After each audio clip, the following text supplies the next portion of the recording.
Hello students, BSc third year हमारा जो topic चल रहा है सिंपल टिश्यूज, इसमें हमने पैरेन्काइमा के बारे में जान लिया। कोलेनकाइमा की हम बात करें तो कोलेनकाइमा की उत्पत्ति पैरेन्काइमा से ही हुई है और इनमें स्थूलन की वजह से कोशिका भित्ति जो है वो मोटी हो जाती है। हल्के से ब्रीफ हमने, लिग्निन का डिपोजिशन नहीं पाया जाता, अलग से कोई इसकी उत्पत्ति नहीं है, केवल पैरेन्काइमा सेल से ही आवश्यकता के अनुसार या वातावरणीय अडेप्टेशन या टिश्यूज की जो बनावट है उसके आधार पर इनका जो है शेप एंड साइज डिसाइड होती है। और इनमें डिपोजिशन के आधार पर हमने यहाँ पे लैक्यूनर,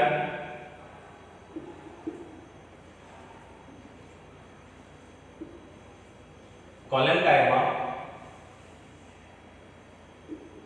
लैक्यूनर कोलेनकाइमा के लिए मैंने कहा था कि जो इनकी उभयनिष्ठ भित्ति है दूसरी कोशिका से जो कोशिका जुड़ रही है, लाइक सनफ्लावर की भी हम बात करें तो जो भित्ति इनकी जुड़ रही है उसी के अंदर क्या होता है, डिपोजिशन पाया जाता है दो कोशिकाओं के बीच की उभयनिष्ठ भित्तियों के बीच।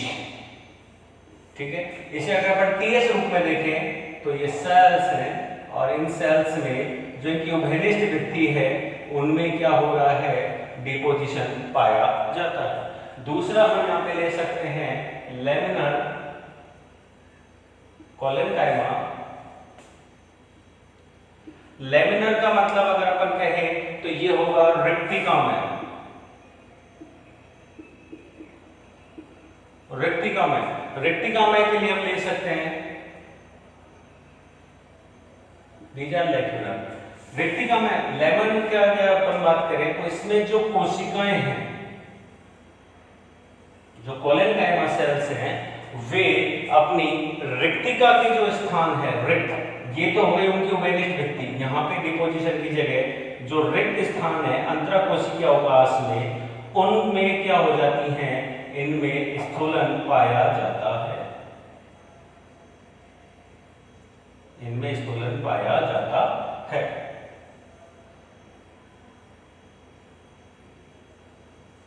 ठीक है, ये हो गया, इसको हम बोलते हैं लैमिना।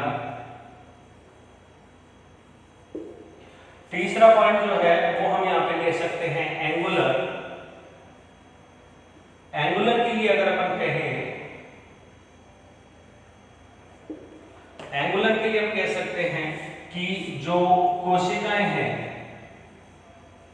पॉलीगोनल सेल्स या बहुभुजीय कोशिका जिनकी हम बात कर रहे हैं, वो एंगल्स पे जहां एक दूसरे से टच हो रही हैं, उन एंगल्स या उनके जो मार्जिन्स हैं, एंगल्स मतलब कोण, उन कोण के ऊपर जो है इस प्रकार की कोशिकाओं में क्या होता है, एक डिपोजिशन पाया जाता है जो इनको ज्यादा बल या स्ट्रेंथ जो है एंगल मूवमेंट पे प्रोवाइड करवाता है। तो ये तीनों में उभयनिष्ठ भित्तियों के बीच में, यहाँ पे जो उनके रिक्तिका स्थान है उनमें, और यहाँ पे इनके बीच के एंगल जो हैं उनके अंदर ये पाया जाता है।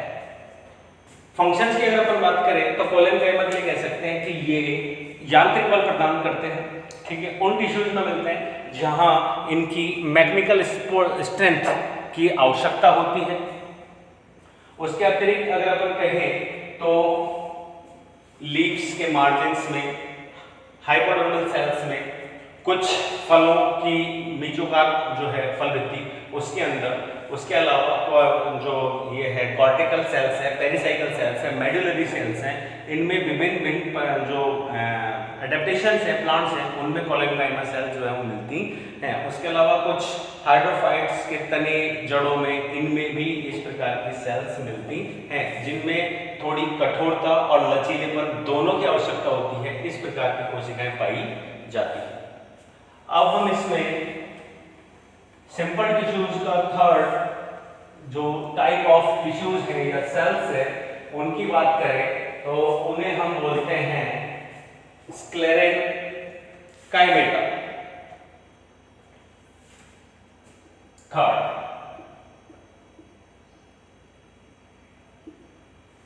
Sclerenchyma tissues.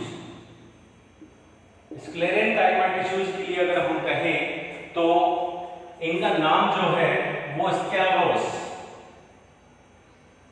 स्क्लेरोस का मतलब होता है अस्थि या कठोर या दृढ़। ठीक है, स्क्लेरोस शब्द से मिलकर बना है और इसका मतलब होता है दृढ़, कठोर। ठीक है, इसलिए हम इसको हिंदी में लिख सकते हैं दृढ़ोत्तक, हम इसको कहते हैं।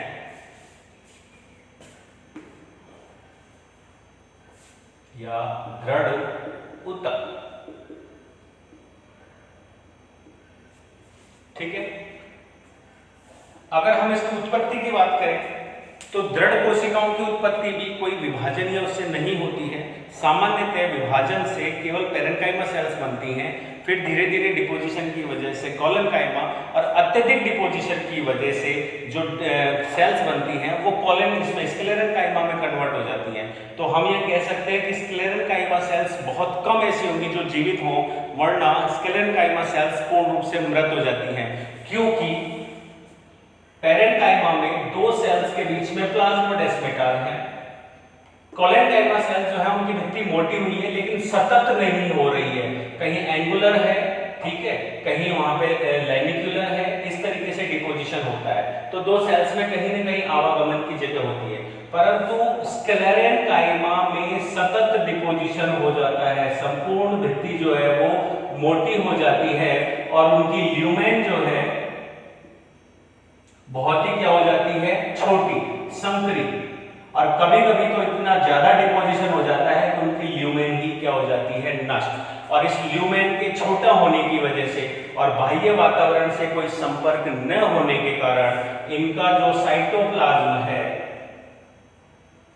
वो कैसा हो जाता है, बहुत ही ज्यादा हाइपरटोनिक, बहुत ही ज्यादा संकुचित हो जाता है, जिसकी वजह से उसकी झिल्ली जो है वो एक कोने में सेंट्रल से हटकर परिधि की ओर सिकुड़ जाती है गोलाकार गेंद के रूप में, और न्यूक्लियस जो है उसका क्या हो जाता है, हासित हो जाता है, पूरी तरीके से मैच्योर या अपनी जो कार्यबिलिटी है उसको क्या कर देता है, छोड़ देता है। That is primordial utricular. ठीक है, तो ऐसे में यहाँ पे जो है वो केंद्र पूरी तरीके से हासिल हो चुका है। तो जब केंद्रक ही फंक्शनली एक्टिव नहीं है, साइटोप्लाज्म एक्टिव नहीं है, मेटाबॉलिक रिएक्शंस कम है, दूसरा वो बाह्य वातावरण से नेबरिंग सेल्स के पूरी रूप से संपर्क टूट चुका है, तो इस प्रकार की कोशिका ज्यादा जीवित नहीं रह सकती और वो कोशिकाएं कैसी हो जाती है, मृत। और जो चीज मृत होती है, वाटर के साथ उसकी लिंकिंग नहीं होती, वो चीजें क्या हो जाती हैं, दृढ़। तो हम यहाँ पे कह सकते हैं कि यहाँ पे धीरे धीरे ये कोशिकाएं किसमें कन्वर्ट हो रही है, मृत कोशिकाओं में। इस वजह से ये ज्यादा यांत्रिक बल प्रदान करती हैं। इनमें तन्यता जो है वो गुण कम है, लेकिन मैकेनिकल सपोर्ट बहुत ज्यादा है, ये दब नहीं सकती। इनमें कंप्रेशन स्ट्रेंथ जो है वो बहुत ज्यादा आ जाता है। यही कारण है कि पादप कोशिका मृत होने के बाद भी अपने आयतन को नहीं खोती है, उसका बाह्य आयतन जो सेल्यूलोज और जो डिपोजिशन की वजह से है वो वैसा का वैसा बना रहता है। ठीक है, ये हो गया। अब हम इसमें अगर बात करें तो ओरिजिन के लिए हमने कह दिया कि इनका विशिष्ट उपयोग या कोशिका की कार्य या फिर अडेप्टेशन के आधार पर ही होता है। इनका उत्पत्ति जो है ये पर्टिकुलर किसी सेल से नहीं होती है, सेल्स का रूपांतरण से होती है। हाँ, ये कह सकते हैं यहाँ पे जो डिपोजिशन है उसमें अभी लिग्निन जो है वो यहाँ पे बहुत कम अथवा नहीं होता है deposition. Pectic substance and cellulose type organism वो जो कंपाउंड्स है उन्हीं का ही यहाँ पे क्या होता है, डिपोजिशन होता है। परंतु जी सेल्स क्या होती हैं यहाँ पे, डेड। अधिकतर सेल्स जो है वो क्या हो जाती हैं, डेड हो जाती हैं। डिस्ट्रीब्यूशन की हम बात करें तो डिस्ट्रीब्यूशन में इनटू रूट, स्टेम और लीफ, मेनली फ्रूट्स। ठीक है, फ्रूट्स।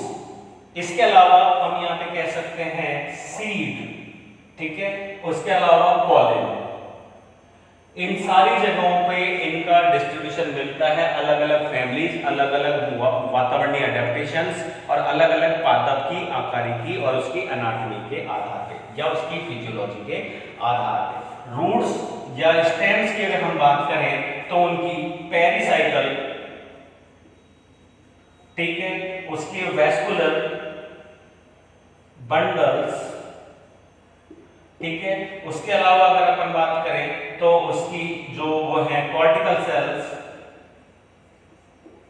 में इस प्रकार की सेल्स मिलती हैं या बनती हैं मैकेनिकल सपोर्ट देने के लिए। और वुडी प्लांट्स की हम बात करें तो उनमें तो और भी ज्यादा बनती है। लीव्स की हम बात करें तो बहुत लीव्स हैं जिनके अंदर भी ये चीजें मिलती हैं, उनकी मार्जिन्स में, उनकी मिड रिब में इस प्रकार की सेल्स मिलती हैं जो इन्हें मैकेनिकल सपोर्ट देती है, बहुत हार्ड इनको बनाती हैं।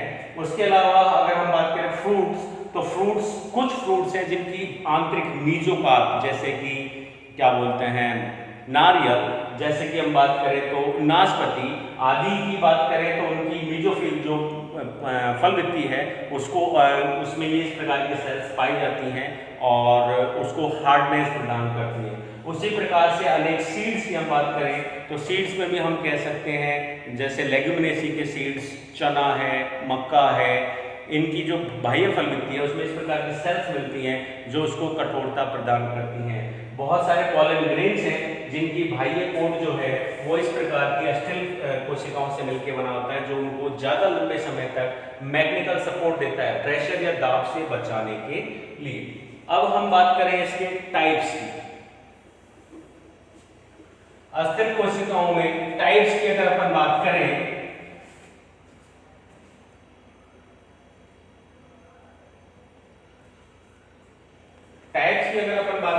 तो टाइप यहां पे हम यूज में ले सकते हैं। दो टाइप्स में डिवाइड किया गया है, फाइबर्स एंड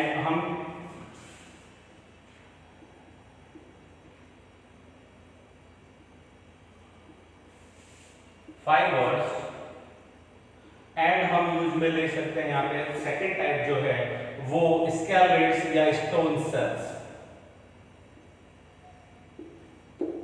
ठीक है। स्केलेट्स यूज में ले सकते हैं या स्टोन सेल्स यहां पे यूज में ले सकते हैं।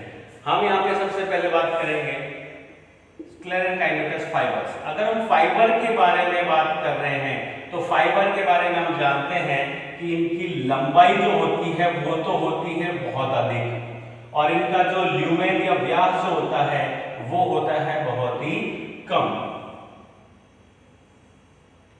ठीक है। ये एक स्पॉन्जी टिश्यू है और एक ये है, दोनों में बहुत अंतर है। ये बहुत गोलाकार है, आकार में बड़ा नहीं है, उसी हिसाब से उसका आयतन है, अंदर की ल्यूमेन बहुत बड़ी है, जबकि इनकी ल्यूमेन छोटी है। ये सेल्स जो है बहुत ही ज्यादा दीर्घित या इलोंगेटेड होती हैं फाइबर्स के रूप में और इनके नुकीले सिरे जो हैं वो एक दूसरे से जुड़कर इसे जोड़कर बहुत लंबी संरचना बना लेते हैं। जैसे एक सिंपल एग्जाम्पल में यहाँ पे ये फाइबर्स हैं जो हमें इलेक्ट्रॉन माइक्रोस्कोप में अलग अलग दिख रहे हैं लेकिन आंखों से इन्हें देख पाना मुश्किल है। ऐसे में बहुत सारे अलग जो टुकड़े फाइबर्स हैं वो इनके बीच में से खसकर आगे निकल रहे हैं। हमें बाहर से ये पूरी की पूरा फाइबर कैसा दिखता है, कंटिन्यूअस एंड समान। इन्हें इलिब्रेट करना, अलग करना या तोड़कर अलग करना आसान नहीं होता, ठीक है।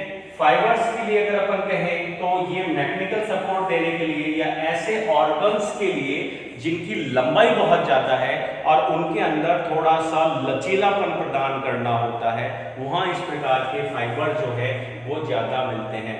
उसके अलावा ये फाइबर सॉफ्ट टिश्यूज के पास ज्यादा मिलते हैं जहां पे वाटर लॉस कम हो और सॉफ्ट टिश्यूज को घातकता से बचाने या चोट से बचाने में मददगार होते हैं।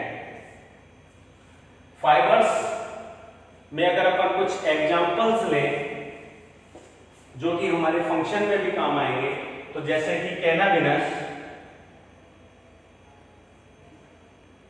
जूट जिसकी अगर हम बात करें तो लगभग आधा सेंटीमीटर से हमको मिल जाते हैं 5.5 सेंटीमीटर तक लंबे फाइबर जो है वो हमको जूट से प्राप्त हो जाते हैं। उसके अलावा अगर अपन अलसी की बात करें, लिनम,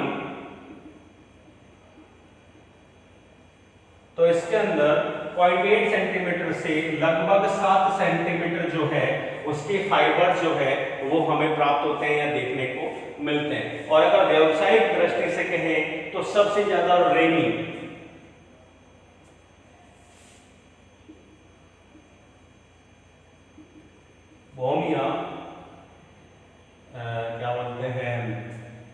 निविया,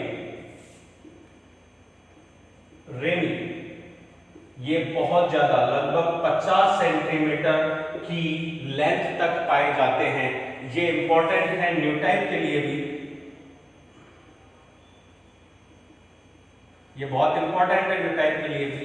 ये क्वेश्चंस पूछ लिया जाता है कि सबसे लंबे फाइबर जो है वो किस प्लांट से प्राप्त होते हैं, या व्यावसायिक दृष्टि से इंपॉर्टेंट जो फाइबर्स हैं वो किस प्लांट से ज्ञात होते हैं।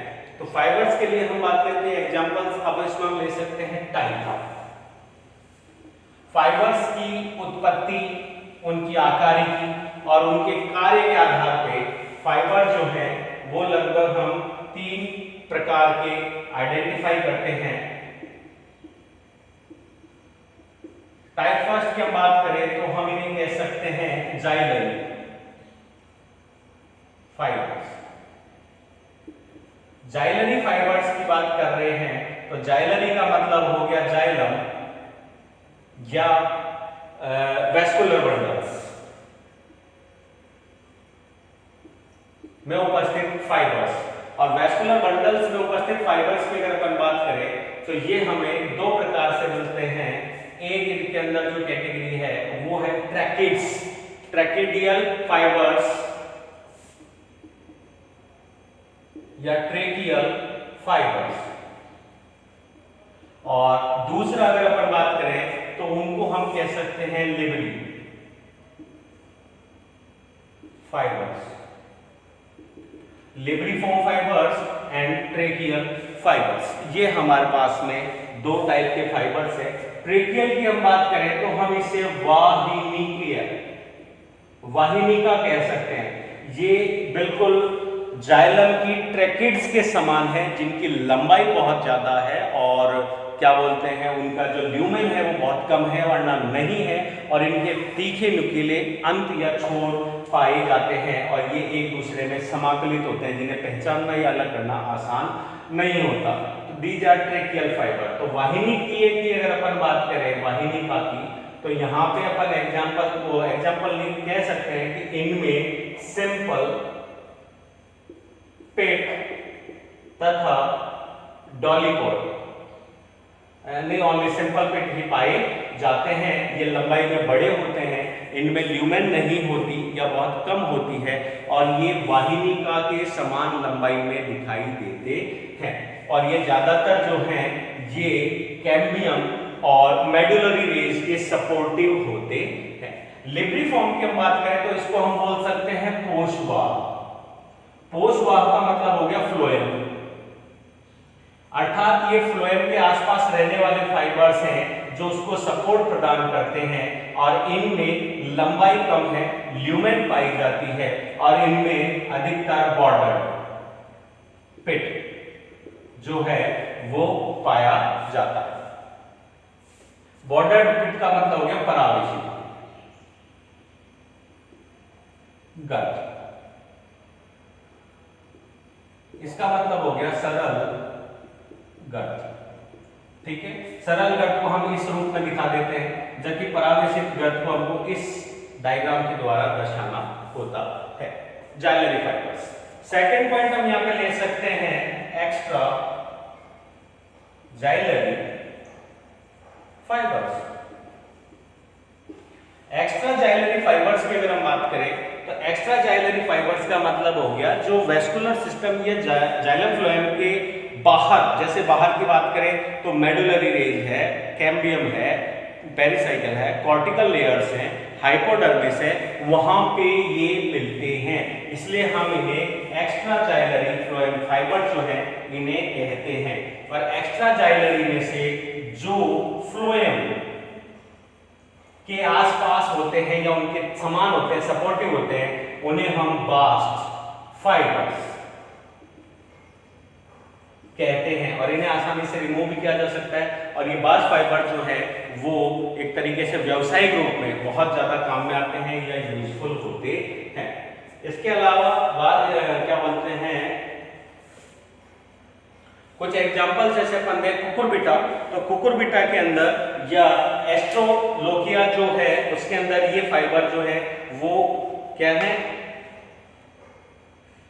बीजों के ऊपर और कैम्बियम के साथ में जुड़े हुए हैं और इन्हें मैकेनिकल सपोर्ट जो है वो प्रोवाइड करवाते हैं।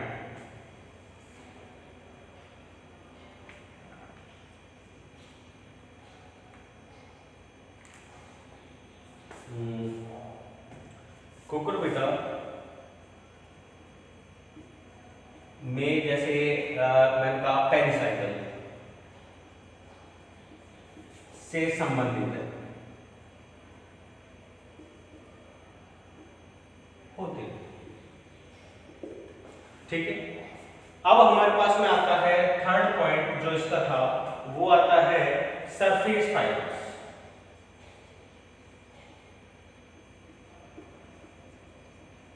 सरफेस फाइबर्स की अगर हम कहें तो सरफेस फाइबर्स के लिए कह सकते हैं कि ये सतही होते हैं, बाहर की तरफ हैं और इजी गोइंग, इन्हें पहचाना और रिलीज करना या अलग करना आसान होता है। और इसके लिए हम दे सकते हैं जैसे कि कैलोट्रोपिस प्रोसेरा है, आंकड़ा, सभी ने देखा होगा। आंकड़े का जो डोडा है कैप्सूल, उसके जो सीड्स हैं, उन सीड्स के चारों तरफ पाए जाने वाले फाइबर्स, इन्हें हम सरफेस फाइबर्स कह सकते हैं।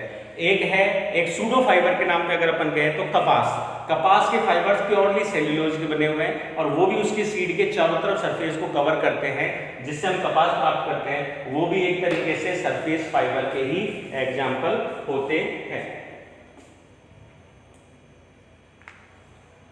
ये फाइबर्स भी ज्यादातर इकोनॉमिकली या कॉमर्शियल यूज में आते हैं। उसके अलावा मोनोकोट्स के जो फाइबर्स हैं वो छोटे और एक तरीके के खुरदरे प्रकार के होते हैं, चिकने या लंबे और स्ट्रेंथफुल नहीं होते हैं मोनोकोट्स के अंदर पाए जाने वाले फाइबर्स। सेकंड पॉइंट हमारा आता है स्टोन सेल्स।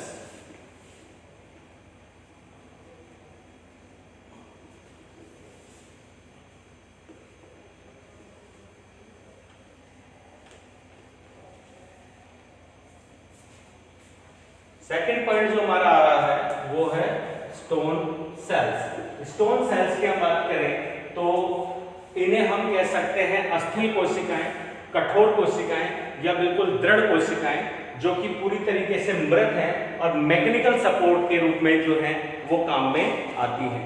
इनकी अगर उत्पत्ति की बात करें तो ये बिखरी हुई और कंटिन्यूअस रूप में हो सकती हैं और ये विशिष्ट कोशिकाएं हैं जो अन्य जैसे कि लिग्निन्स या फिर कैल्शियम टाइप के सब्सटेंस या जैसे अदर खनिज पदार्थों का या प्रोटीन कार्बोहाइड्रेट का स्टोरेज करके अपने ल्यूमेन में और वैक्यूल्स में स्टोर करके, और ये कोशिकाएं क्या हो जाती हैं चारों तरफ से बनकर मृत, तो वो सारे पदार्थ अंदर की तरफ स्टोर होकर कॉम्पैक्ट होकर क्या बना लेते हैं, स्टोन, और इस प्रकार की सेल्स कहलाती हैं स्कैलरेट्स।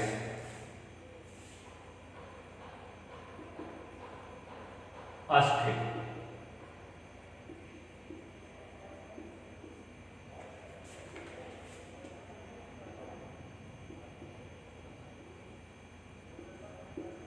अस्थिल सेल्स कहलाती है, ठीक है। अब इसमें अगर अपन कहें अस्थिल सेल्स के लिए तो इनकी डिस्ट्रीब्यूशन की बात करें तो कोई अलग से सेल्स नहीं है, इनमें 3 या 4 टाइप्स में इसको हमने बांट रखा है अस्थिल सेल्स को। जैसे फर्स्ट अगर अपन कहें तो मैक्रो स्केलेटस,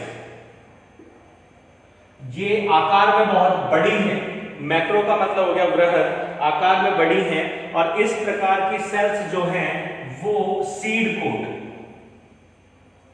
में आसानी से मिलती हैं, जैसे कि मटर, चना आदि, ठीक है। इनके सीड कोट्स के अंदर जो है ये पाई जाती है। फर्स्ट। सेकेंड अगर अपन बात करें तो हम यहां पे ले सकते हैं ओस्टियोस्केलेटन।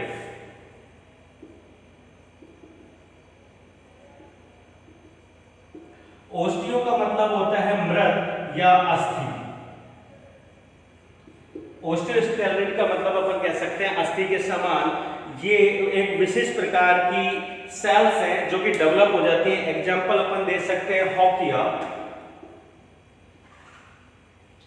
इसमें ये सेल जो है वो वृहद आकार लेकर इसके जो सिरे हैं वो हल्के से लोप्ड हो जाते हैं, पाले, और आसपास की सेल्स के बीच में ये एक अलग कठोर रूप में जो है वो व्यवस्थित होती है। और इस कठोर इसकी शीट की वजह से ये हमारी एक तरीके से फीमर बोन की तरह दिखाई देती है। इसलिए इस प्रकार की सेल्स जो है ये एकल होती हैं, बिखरी हुई होती हैं अलग अलग दूरी पर, और इनका नंबर अलग अलग है। उनकी शेप के आधार पर हम इन्हें कहते हैं ऑस्टियोस्केलेट। थर्ड नंबर पे हम ले सकते हैं एस्ट्रोस्केलेट या स्टीलेट। एस्ट्रो का मतलब आकाश, स्केलेट इसे हम ताराकृत कह सकते हैं। ताराकृत की अगर अपन बात करें तो ताराकृत के लिए हम कह सकते हैं जैसे कि निम्फिया, ये कुछ ऐसे प्लांट्स हैं, कुछ मैंग्रोव प्रजाति के प्लांट्स जिनकी रूट्स में इस प्रकार की सेल्स पाई जाती हैं, और ये विशेष ताराकृत स्ट्रक्चर जो है वो धारण कर लेती हैं नॉर्मली, मतलब ये इर्रेगुलर इन शेप है, ठीक है, और इनमें अनेक एंगुलर या कोणीय संरचनाएं निकली रहती हैं, और ये एक तरीके से इसको क्या करती हैं, हार्डनेस प्रोवाइड कराती हैं इन रूट्स को। दूसरा, इन सेल्स के अंदर इनको एरेनकाइमा को डेवलप करना होता है, तो एरेनकाइमा लूज है, ठीक है, आराम से दब सकता है, उनमें एयर है, और उनकी सेल्स जो है उनकी बीच के अंतराल उसके अवकाश बहुत बड़े हैं, एयर चैम्बर्स। तो ऐसे में इन सेल्स के डेवलपमेंट से उसकी एरेनकाइमा को भी मैकेनिकल सपोर्ट मिलता है, ठीक है। नेक्स्ट, इसी में हम एक और दे सकते हैं जिसे हम बार्की स्केलेट्स कह सकते हैं, या सिंपल वे में कहें तो इन्हें हम स्टोन सेल्स कहते हैं। बार्की और स्टोन,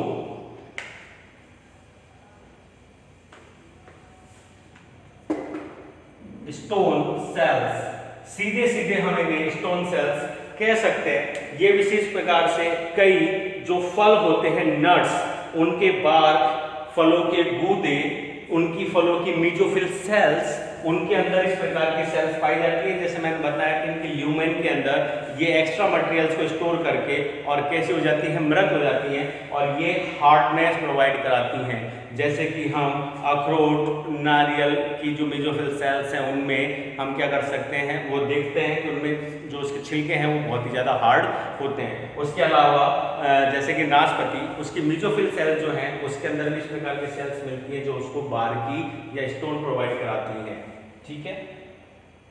फंक्शंस की हम बात करें तो फाइबर्स जो है वो मैग्नेटिकल सपोर्ट दे रहे हैं। कुछ फाइबर्स जो हैं वो स्पेस जो है उसको कवरेज कर लेते हैं। उसके अलावा फ्लोएम्स की मैकेनिकल सपोर्ट, पेरिसाइकल्स है, उसके अलावा सबसे ज़्यादा जो है वो व्यावसायिक रूप में काम आते हैं।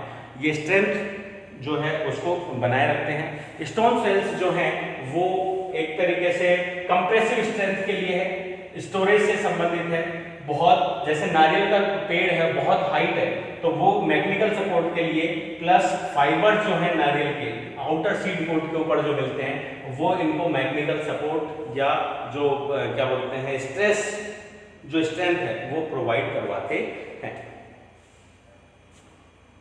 आज की क्लास में इतना ही। नेक्स्ट क्लास में हम यहाँ पे कॉम्प्लेक्स टिश्यूज पढ़ेंगे। थैंक्स।